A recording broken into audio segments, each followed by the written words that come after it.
Of if, but when and how Israel will retaliate. Let's try and make some sense of this story because it's going to have down the line repercussions, not just for that region, but here in India, the subcontinent, the wider world. And the big question everybody's asking is, depending on the nature of that response from Israel, can both countries pull themselves from the brink, or are we simply now climbing up the escalation ladder? I'm now joined by Dana Stroll. She's a research director with the Washington Institute and also former Deputy Assistant Secretary of Defense. Thank you very much, Ms. Stroll, for speaking with us. First things first. So I was paraphrasing what the Israeli ambassador told me yesterday, that Israel reserves the right to retaliate. It's not a question of if, it's a question of when and in what form and shape that retaliation will take. What is your best assessment of how Israel might retaliate? Well, thanks so much for having me today. I think for Israeli security leaders, they feel that they have to respond. If you look at the events earlier this year in April, Iran launched a direct attack on Israel. That time it was drones, cruise missiles, and ballistic missiles. The Biden administration urged Israel to take the win and not respond. Israel did respond, but it found a way to do it where it didn't cause massive collateral damage, did not cause civilian casualties, and did not devastate a lot of Iran's infrastructure. This time, we saw Iran launch hundreds of ballistic missiles at Israel. We know some of them did impact inside Israeli territory, and it's hard to see a situation in which Israel does not respond. The question is, do they respond in such a way that there's an off-ramp to de-escalation and return to diplomacy? Or do they feel that because there were so many impacts inside Israel, they also need to respond with a much larger kind of strike? So the question then is, what shape or form will that retaliation take? Is it going to be the nuclear facilities, which President Biden, I believe, has said he will not be supportive of? Is it going to be the oil installations? Again, I'm not sure if America and Israel are on the same page on that strategy. Or is it going to be taking out one of the leaders, perhaps in the IRGC, or one of the military leaders? How will this play out? Again, what's your best guess in this regard? I agree with you. I think President Biden was very clear that he didn't wish to see the nuclear program of Iran attacked. And that's probably because, one, there is no very short, quick military option that eliminates this very dangerous nuclear program. And two, Iran is already at such a close threshold to deciding to go for a nuclear weapon that those kinds of actions might actually change the thinking of Iran's senior leaders. Then there's the question of the energy infrastructure. And even though President Biden was ambiguous about this yesterday, this is a terrible time in the presidential election cycle when Americans and the rest of the world are so focused on stability in global energy markets. Taking an action like this, I think, would reverberate far beyond the message that Israel wants to send directly to Iran's senior leaders. President Biden also said we want to see a proportionate strike. That probably means since Iran targeted military installations in Israel and there were not civilian casualties and there was not massive collateral damage, that Washington wants to see something like that. Military installations, one set of strikes, and not major collateral damage or civilian casualties. So I think the Israeli senior leaders are using this period of the Jewish holidays to design a strike that shows they're going to move further than they did in their response in April, but not one that causes a further escalation pattern where Iran feels it needs to respond again. There are some folks in Israel, and I think it's been best captured by the tweet that was put out by former Prime Minister Naftali Bennett, saying that this is a once-in-a-generation opportunity, a once-in-a-50-year opportunity, and they want to go for some form of regime change in Iran. It also speaks to, in some ways, what Prime Minister Netanyahu said a few days ago to the Iranian people. How easy or difficult would that be? Is it just a pipe dream? Is this psyops that they're trying to do? Because the Iranian regime seems much more layered and fortified than any other regime in that region. There certainly is a lot of information warfare going on, excuse me, both from Israel and from Iran. Here's the difference now than at any other time in the decades-long conflict between Israel and Iran. Israel's managed to take out Iran's primary insurance, which is Hezbollah in Lebanon. There was always thinking that in a situation in which Israel chose to attack Iran or Iran wanted to escalate against Israel, the challenge is that Hezbollah, with all of its its missile arsenal closer to Israel, would rain down thousands of missiles and attacks on Israel every single day. Excuse me, straining Israel's ability to both defend itself so close to home and sustain a campaign as far away as Iran. But now that insurance policy is completely decimated with the actions we've seen Israel take in Lebanon. And we know that a lot of the other Iranian proxies like Hamas are also militarily degraded. So the Israelis see an opportunity right now to do massive damage when a lot of the ways in which Iran might retaliate are diminished. I do think that's an overly simplistic way of understanding the situation, though, in the sense that the Iranian regime and what it would take to really force regime change is not just about decapitating the senior leadership. It's not just about taking out the nuclear program. It's about societal change. And that is not something that you can do with one strike or even three strikes. And if that is the case, and just as you outlined, the two big sort of proxies who are up against Israel, whether it was Hamas in the south or Hezbollah in the north, they have been sort of militarily debilitated to a great extent. In fact, the ambassador yesterday said that he doesn't believe that Hamas is in a position, at least in the foreseeable future, to be able to launch another October 7th style attack. You were saying that Hezbollah has been significantly dealt a heavy blow. Why doesn't Israel then take those two as the wins, as President Biden said back in April, instead of escalating this by directly targeting Iran or directly retaliating against Iran? It's a great question. So first of all, in the case of Hamas, there's still enough of Hamas left to be holding at least 100 Israeli hostages alive. And so far, there does not seem to be an opening for agreement from Hamas for a ceasefire that could release those hostages. When it comes to Hezbollah in Lebanon, the estimates are that the Israelis have been successful in taking out the majority of Hezbollah senior leaderships, but only half of its missile and weapons arsenal. So the view from Israel is that there's still significant work to do. And when it comes to Iran, where there's a view that Iran is the origin of the destabilization, terrorism, and instability we see across the entire Middle East, even though its insurance policy and all of these non-state groups it's cultivated have been weakened, they're not eliminated. And Iran's ballistic missile arsenal, its drone arsenal, its nuclear weapons program 1 week away from crossing the nuclear threshold, and its senior leadership committed to the elimination of the state of Israel still exist. So the Israelis now see this strategic opportunity to set back Iran even further. I do want to know your thoughts, though, on what seems like, at least on the face of it, in public utterances, that the American leadership and the Israeli leadership are not quite on the same page. Every time President Biden said something, he said ceasefire, it's going to be a year, we haven't had a ceasefire in Gaza. He said Israel must do more to protect the civilians, 40,000 plus are dead. Again, I don't see Israel doing much trying to protect the civilians. He said they shouldn't invade via ground into Lebanon. Israel's done exactly that. And now he's saying do not directly attack Iran. And it's likely, more likely that that Israel will retaliate against Iran directly rather than not.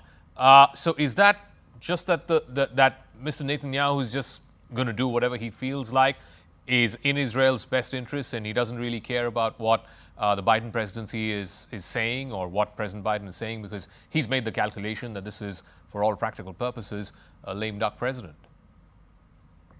So I think that's actually a misreading of what's going on right now. The Biden administration has been surprisingly forward-leaning in supporting what Israel's doing. So, for example, yesterday, the State Department was quite clear that it supports the limited ground incursions that Israel's undertaking in southern Lebanon to clean out Hezbollah fighters, tunnels, and weapons caches that are so close to Israel's border that there's no way its civilians could return to their homes in northern Israel unless that threat is eliminated. And now, after the direct Iranian attack on Israel, the Biden administration has warned of severe consequences, that it supports an Israeli response. It just wants to see it done in a measured, proportionate way that does not escalate into an even bigger, large-scale war. But actually, there's not that much daylight here. President Biden supports Israeli military action, and what they're actually saying is there's no country that should accept the kinds of attacks Hezbollah has rained down on Israel since October 8th. that Hamas inflicted on Israel in its terrorist attack on October 7th, or what Iran did just a few days ago with over 180 ballistic missiles.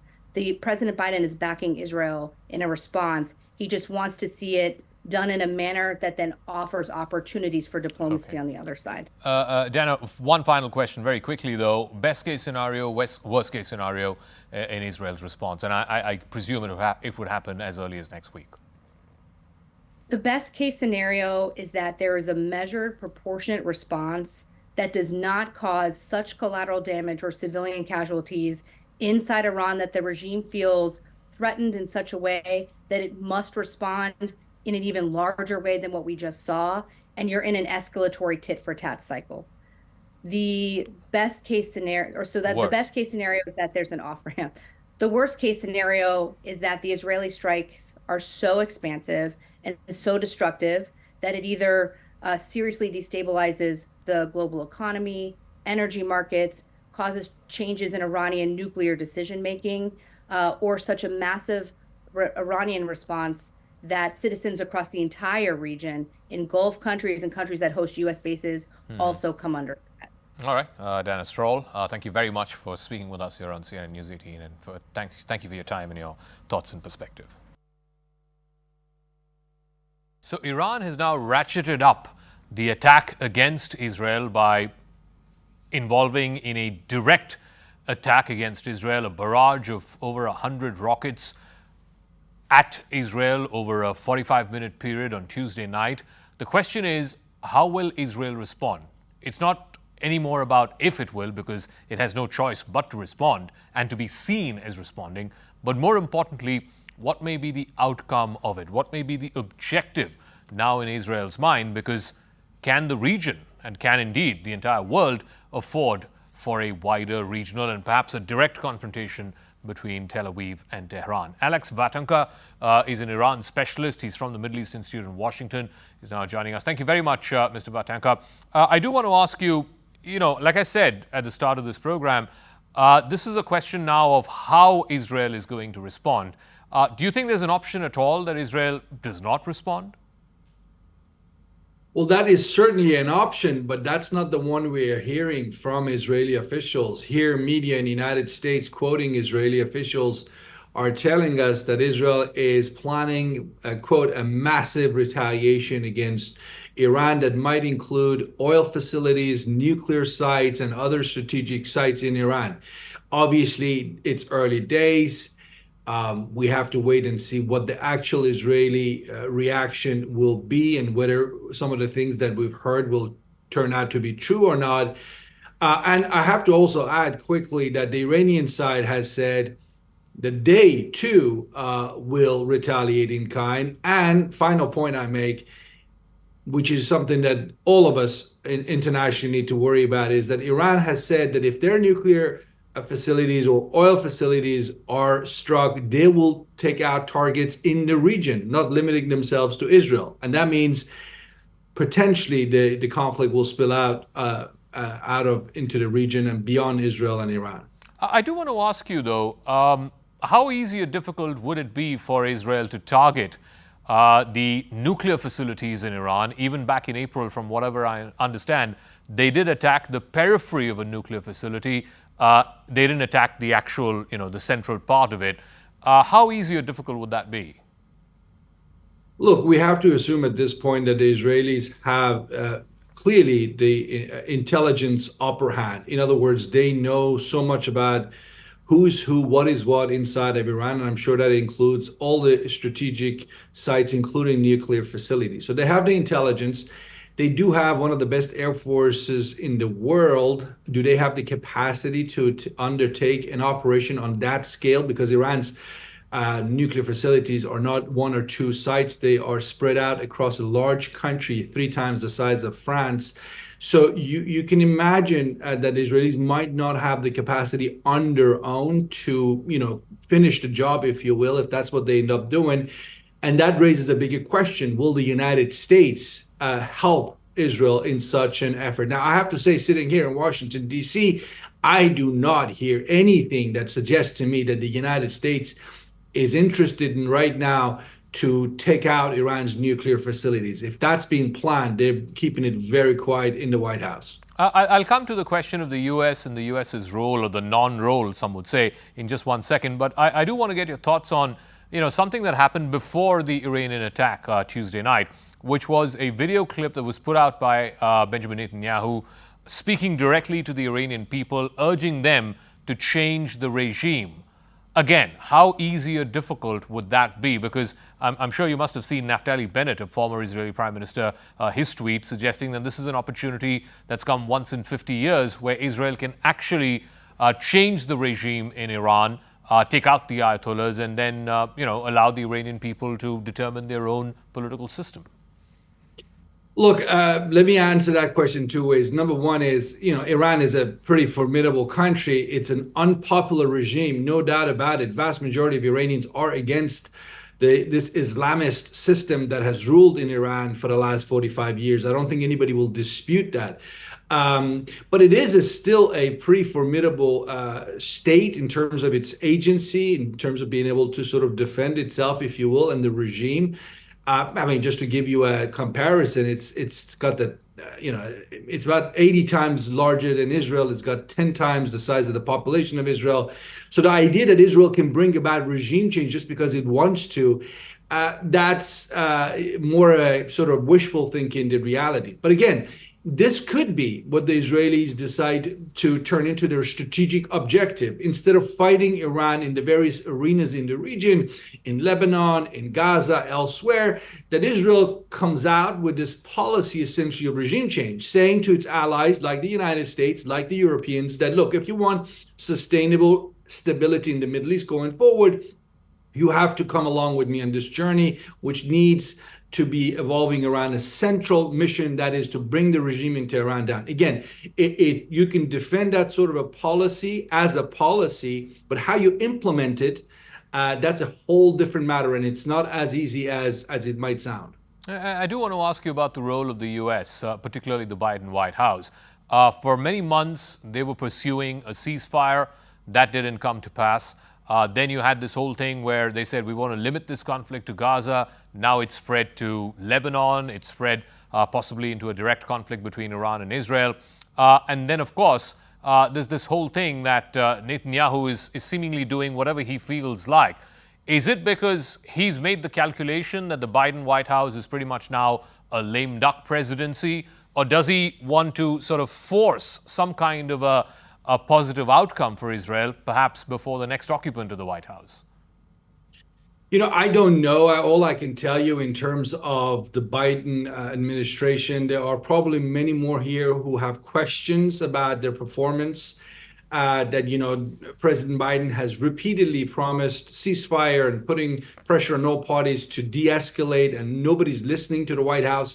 It's not good for American credibility when that happens. So I think and you see that, by the way, as a message being debated now in this election season in the United States, with the Republicans saying that nobody's taking America seriously anymore. To your point about whether Prime Minister Netanyahu wants to start something before the U.S. election in November to sort of make it, inevitable for the United States to have no choice but to back Israel. That is probably something the Iranians are thinking is perhaps an Israeli calculation. I don't know. I don't know the answer to that. But I think for sure, whatever the truth here is, both Iran and Israel are paying close attention to where America stands on this issue of tensions in the Middle East, because it really, in fact, shapes, obviously, much of